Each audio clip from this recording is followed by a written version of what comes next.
Have you ever noticed how a raise can feel like a step forward, yet your bank account barely moves? It's unsettling. Higher pay, nicer things, more comfort, and somehow less financial freedom. Why do smart decisions often lead to the same stuck outcome? Picture Tom in London. Net pay after tax is £3,600 per month. Rent is £1,300. Car EMI is £320. Student loan is £160. Credit card spending is £280. Essentials, bills, food, transport is £540. Leftover is £700 that melts into nicer dinners, upgraded headphones, and 2 streaming subscriptions. Now imagine Emma in Boston, net $4,800. Rent is $1,800, car EMI is $420, student loan is $240, card habit is $350, essentials are $760, leftover is $1,230, which becomes a slightly bigger apartment, weekend trips, and newer tech. Both are sensible. Good jobs, paid bills, emergency buffer somewhere. Both have one invisible problem: recurring smart choices, financed cars, normalized card spending, incremental upgrades that masquerade as neutral budgeting but compound into opportunity cost. Let's translate that into clear math.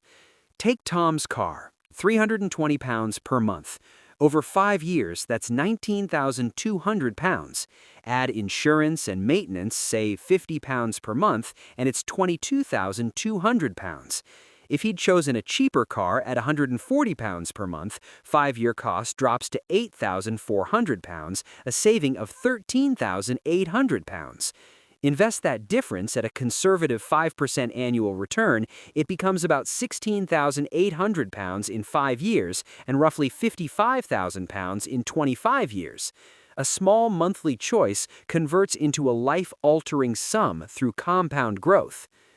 Credit card convenience does something similar.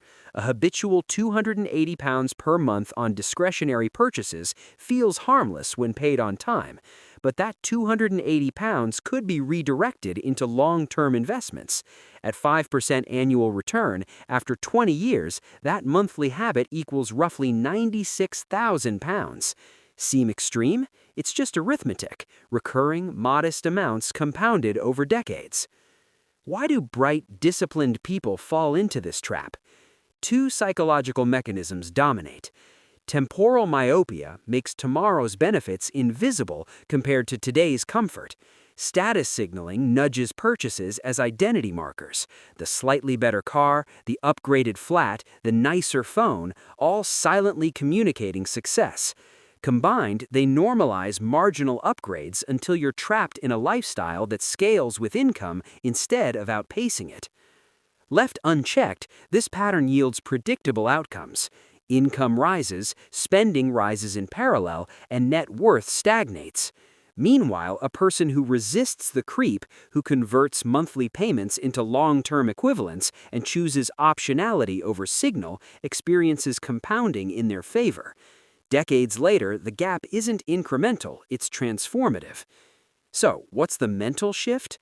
Treat every recurring payment as a long-term contract that shapes your freedom.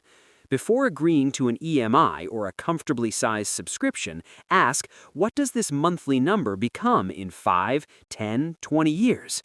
Make the future value visible, not as fear, but as information that guides a deliberate choice. Financial intelligence is quietly practical. It translates status-driven impulses into measurable trade-offs and preserves optionality. This isn't about austerity. If a better car or a nicer flat genuinely improves your life and you value that more than the investment, that's a valid, rational choice. The point is to choose intentionally, not by default. If this clicked, subscribe for more clear, story-driven takes on money, calm, honest, and practical.